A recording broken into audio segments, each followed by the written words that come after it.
Hello, I'm David DeCosmo. Welcome to ECTV Live. We are recording on location today at Dave Williams' farm and studios in the Holmesdale area. And by the way, a very happy new year to all of you.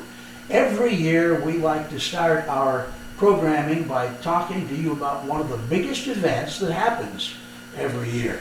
And ironically, when Christmas is over and New Year's Eve will soon be a memory, and you wonder, well, what's going to happen in January? Well, again, one of the biggest events of the year in the Commonwealth of Pennsylvania happens in January. And our guest, Dave Williams, who does his own farm show network broadcasting, is at that farm show every year. And Dave, it is, I believe you told me in the past, it is, if not the biggest, one of the biggest shows in the country. It's the biggest indoor farm show in the United States, and of course, between 600,000 and 800,000 people come to that show. We have about, I would say, 300 competitive people in there, or actually more competitive. I'm sorry, that actually 10,000 competitive people. Wow. They have 6,000 animals and 300 vendors, and. But, you know, it's really the biggest show, I think, in Pennsylvania. It's the biggest show in the United States for an indoor show. There's 24 acres.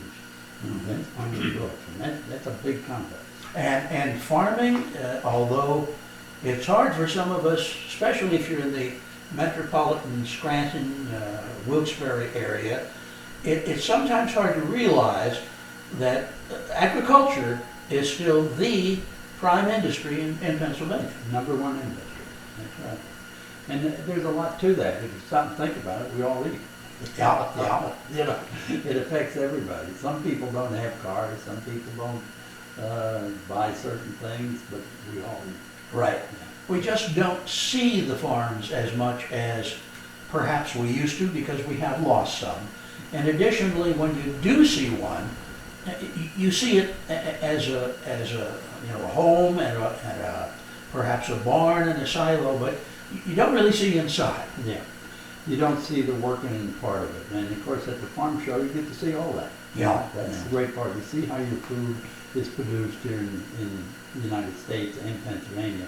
But you get an opportunity to talk to farmers and the next generation farmers and the older farmers. They're all there. And of course the livestock is unbelievable. You get into the chickens, the rabbits, and the beef cattle, the equine, all kinds of different showmanship when it comes to horses and things like that. And of course you get to see cows get milk, Right. And one of my favorites is to watch the chickens hatch, peck through that gel. And the ducks, they have a duck slide there for the baby ducks, and they start sliding down the slide and start swimming. So it's really an interesting show. And when I talked about being in our metropolitan area and not necessarily seeing the farms the way we once did or picturing the ones we once did, do we have farmers from this area that participate? Absolutely, from across the whole state. That's what it's all about. It's like the state fair for Pennsylvania. Mm-hmm. And they'll be competing there, 4-H'ers, FFA, and it's really exciting for the young people because they get out in the big arenas and that. It's really But you say it is a competition. Oh, absolutely, absolutely. So if you have let's say you have a farm in Lackawanna County, mm-hmm. and perhaps you're a dairy farmer there. How do you compete? Is it the quality of your stock? It would be an animal that was entered in there, and of course you would have had to start back in your county fairs and that to get up to the point to be. So there's qualifications, so to speak. Absolutely. They just don't take anything. But then on the other hand, there's a lot of things there that like bee making, honeybee making, or I should say honey making. Mm-hmm. Yeah. And an extraordinary exhibit on honey and where it comes from and different qualities of honey, and you learn all about it.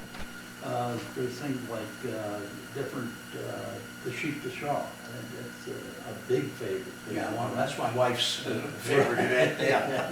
And of course they shear the sheep, And by the end of the afternoon, they turned it in, they've taken that wool and turned it into a shawl, and then they sell them shawls.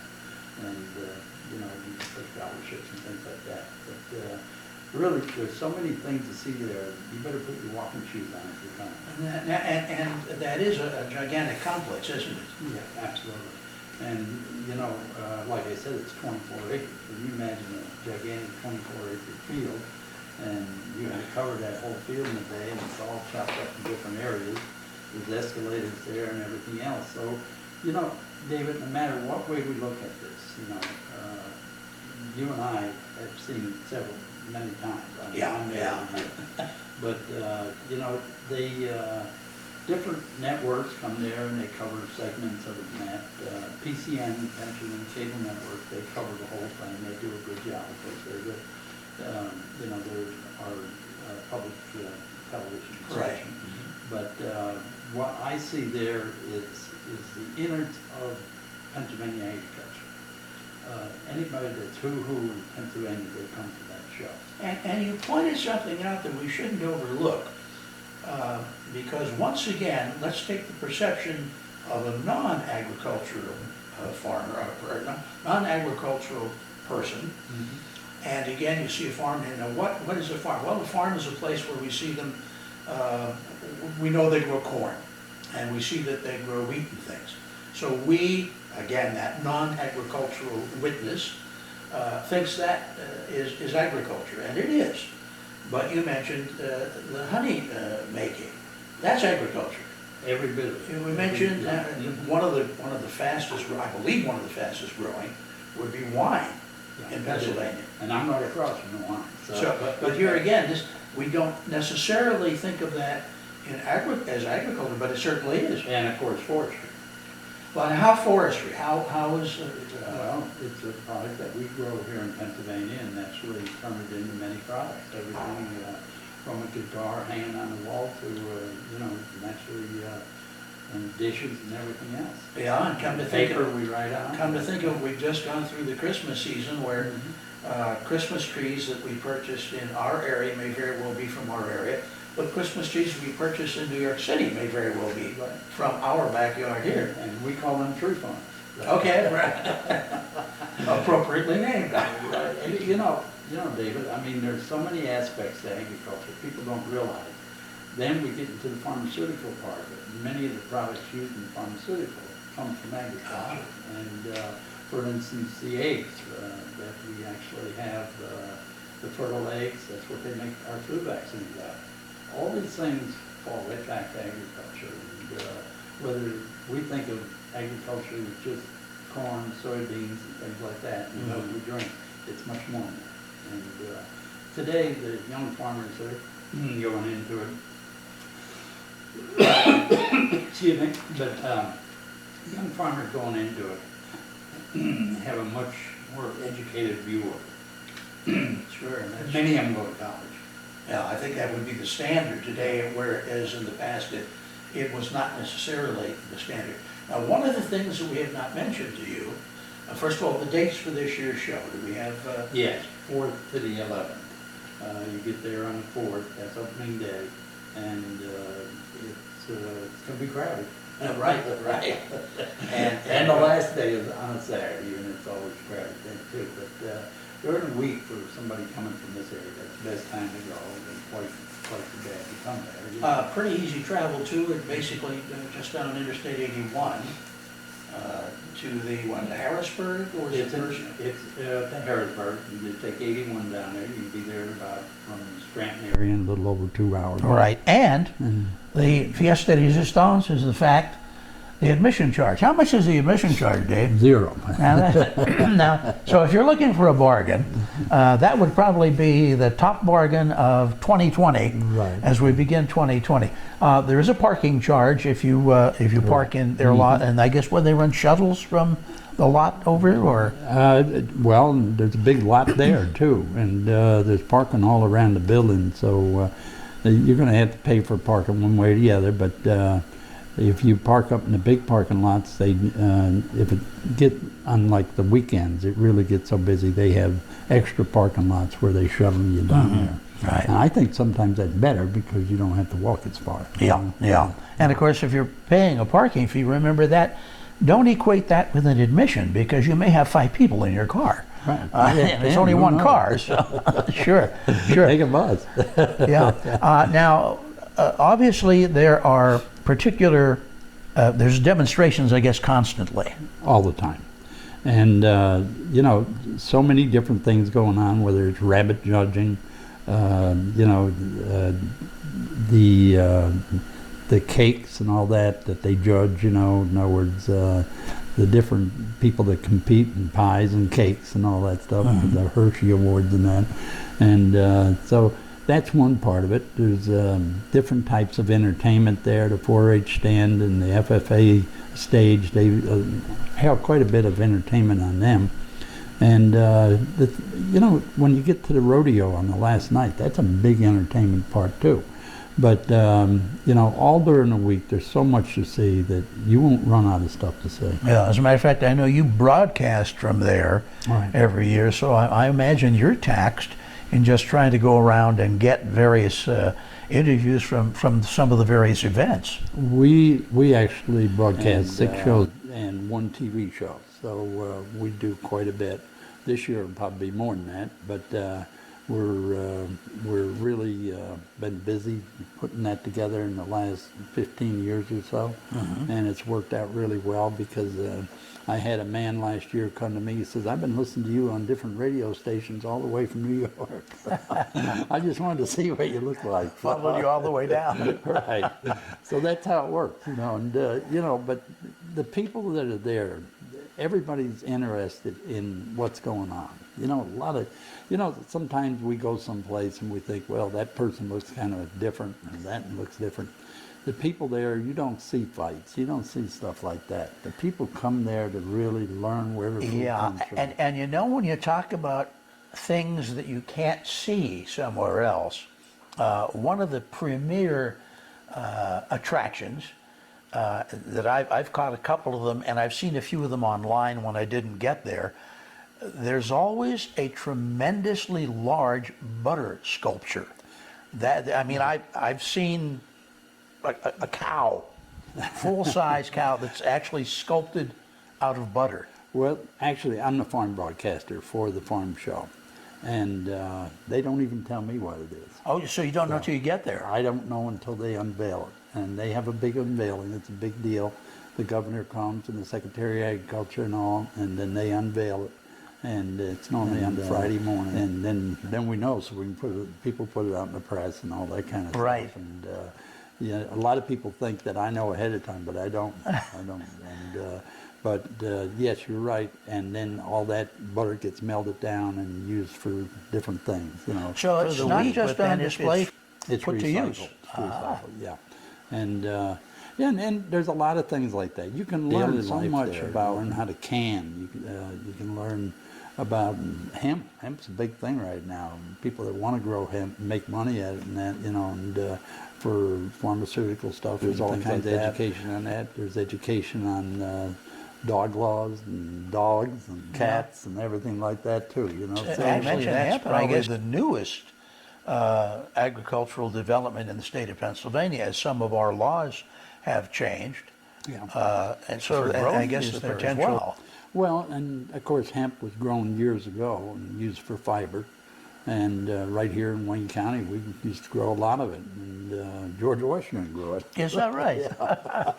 So, you know, as we look down the road, it's another product that farmers can grow and make money on. Now, some of it's used for pharmaceutical. That's where they claim the biggest money is. But they make rope out of it and things like that. Mm-hmm. And so it's a very strong fiber. And I did a show with one of the professors on it last year, and we got done. It was pretty interesting. I was well educated by him. Yeah. You know? So, but it's another product. Pennsylvania is growing in that direction, and there's so many things that you can find out. And I like personally, one of my favorites is the milkshakes. Oh, And a big part of that goes to help needy families back to the food bank. So we try to raise about over 100,000 every year through milkshake sales. And two ladies have been there for over 50 years selling milkshakes from the Grange, one of the Granges. And just so many, the Granges, the Farm Bureaus, the 4-H, the FFA, all these organizations are there. And of course, then you go down, to EPA and all them, they're all there, the state agencies. So if you got a question in rural Pennsylvania, you can get it answered there. and are, for instance, something like the Fish and Boat Commission, that represented there as well? They're all there, yeah. Because that's something, obviously, that, I may not be into agriculture, but I'm into fishing, and that kind of fits indirectly on where you can fish, where you can't, and what you can or cannot do. Now, you also indicated, and when you touched on the sheep to Shaw event, where they actually take a sheep and they get them cleaned and et cetera, and you said that when the Shaws are done, they're auctioned. They are auctioned, right. And you said that some of that money goes to things like scholarships. Right. So, and you also said that, the upcoming farmer, chances are they're college educated. But I want to know, and I've asked you this before, are there a lot of them? Do we have a younger generation coming up that's going to take over those farms? Let's face it, Dave, in years past, Grandpa ran the farm, and then Dad took over from Grandpa. The son or the daughters, not necessarily. Well, we see a transition, but it's much different we might think originally. Years ago when we transitioned on the farm, it was like in this area, it was mostly dairy, In the areas, other areas, it might have been mostly grain or beef or whatever it was.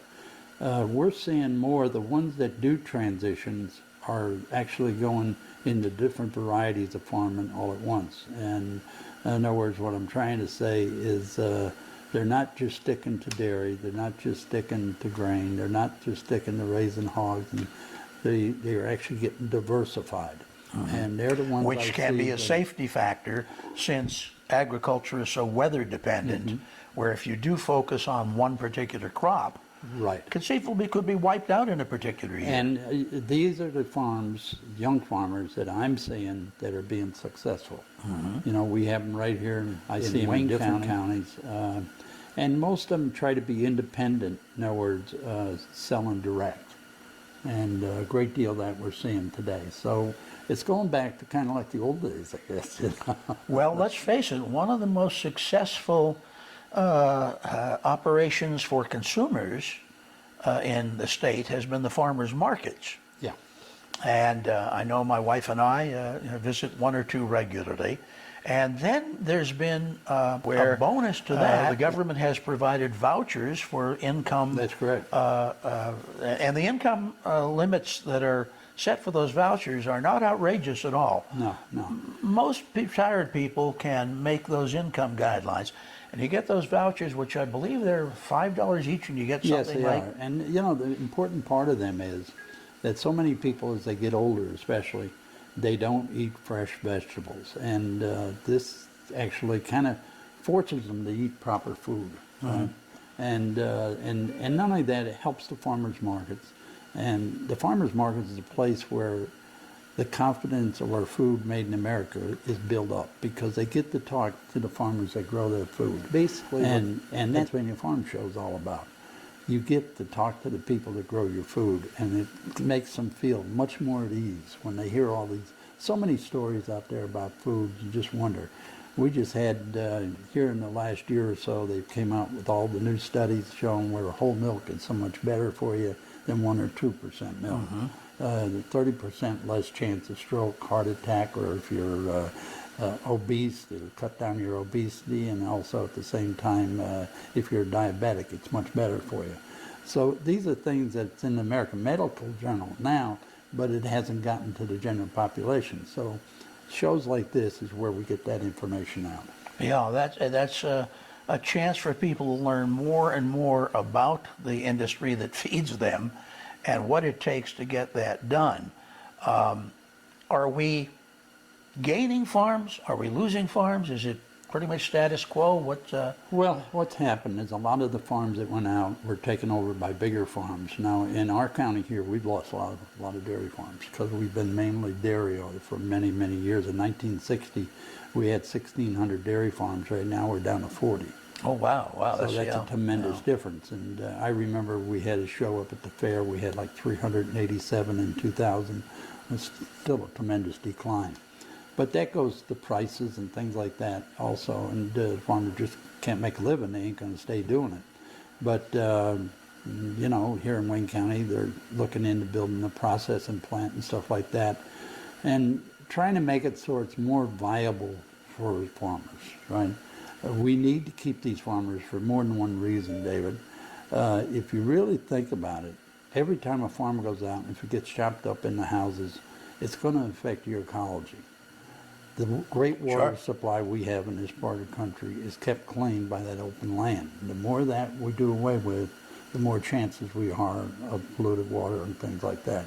So it's really highly important to keep them farms. When people go to the farm show, because there is so much to see, is there some way when they get there that they can be directed to, well, this particular show is going on at this time, and meanwhile you can see this, that, or the other thing? They have a guide that they got little stands all over. You can pick one of them guides up. They don't cost nothing and tell you where to go. In this case, it's good. I've been told where to go all my life. In this case, that's good. That's a positive thing to see. Younger people in agriculture, and we just got to provide the opportunity. Are they at the farm show? Are these youngsters Many of represented? them will be, yes. And what do they do there? Well, on Monday that's the winter convention for Pennsylvania FFA. So they'll be up as high as 5,000 students there in the arena, and they'll have that convention there. It's quite an event. Yeah, I imagine so. And many of them will be receiving their degrees and things like that. So it's a great event. The 4-H are there, their officers and things like that. And of course, their displays are throughout the whole farm show. Do they still work with animals and raise the animal from, you know? Same thing. Yeah. When we were kids, really. Yeah. Also, there is the unusual there. Unusual to me, again, anyway, and I think and we mentioned the sheep to Shaw, obviously, that's a fantastic thing to see. There was, and we've mentioned this before, I don't know if it still exists or not, they have square dances. Oh, yeah. But then they have square dances. Yeah, but then they have square dances that are done by tractors. Believe it or not, that's one of my biggest hits that I put on the YouTube and that. I got like 19,000 hits when I put the square dance. Well, when you consider the fact that that a square dance is, you know, the way it's configured, and it's hard enough for people to do that. Now you're driving a and they piece put a of lot machine. of practice into it, David. They really do. Yeah. And so one of the things, you know, they're just a sample of the many, many entertaining things that go on throughout the week. And you can actually go online to PennsylvaniaFarmShow.com, and you can find out when these different things are going on, so you don't miss nothing. Yeah, I would also suggest that some of you look into the possibility. You may find that your community is having a bus tour or something that's going down there, because that's another way to take advantage of it. And I guess, what is the daily schedule? How long does the day go? Well, most of them buses leave here fairly early in the morning. I mean, the actual activities at the farm show. Well, they go on all right into about 9, 10 o'clock at night. And when they start about 8 in the morning, or? They leave about 8, well, they start at 8 in the morning and sometimes before, but the main events are from about 9 o'clock to 9 o'clock. But the buses, if you go by bus, they'll probably leave there about 4 o'clock in the afternoon. So you get a pretty full day. You'll be tired out. You'll be ready to come back the next day, maybe. And I suppose there's plenty of vendors there as far as you know, having your lunch or your dinner there and stuff. Well, they actually have a Pennsylvania preferred area that everything is made in Pennsylvania. You go up there. So all the food that's offered there is produced here. It's just packed there. It's really packed. A lot of people go there, and you see a lot of families with laying a blanket down. They all sit there and have a picnic right in the middle of the And I mentioned how the wine is growing, and you said the hemp part of agriculture is growing. I think the honey production probably is pretty steady as well. Is Pennsylvania a big cheese producer? Oh, absolutely. And that's getting bigger and bigger too.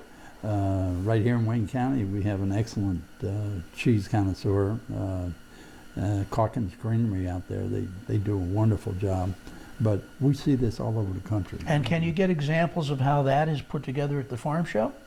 Well, what they do is they have different samplings and things like that, and these people come in and you can sample their cheese and different. Actually, there's line in the area where I am, the family living area.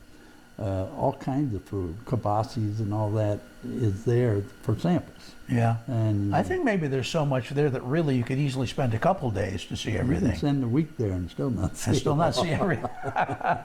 Well, Dave, once again, the dates for this year's show. It's the 4th of January right through the 11th, and bring your shoes that are comfortable. And people can watch for you there, I'm sure. You'll be broadcasting. Oh, yeah. I'll be there, and we're right next to the PCN and the wine, right across from the wine tasting. So they can stop in and say hello to Dave Williams at the Pennsylvania Farm Show. Once again, it is perhaps the biggest show of its kind in the country. It's right here in Pennsylvania, and admission is free.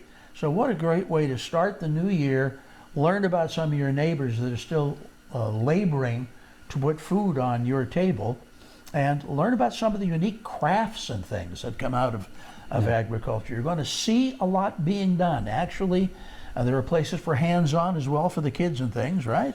The kids are going to love it because they have different stations where they learn things. Yeah. And so it's a great thing. And take your kids there; they'll enjoy it. Well, Dave Williams, I thank you so much for joining us and keeping our tradition alive of starting the new year with the greatest show on earth, as it were. We've been doing it for quite a few years. Now that Ringling Brothers is gone, this has got to be the greatest We're the show next on step. earth. Yeah, absolutely. I'm David DeCosmo for ECTV Live. Until we see you again next time, here's hoping all your news is good.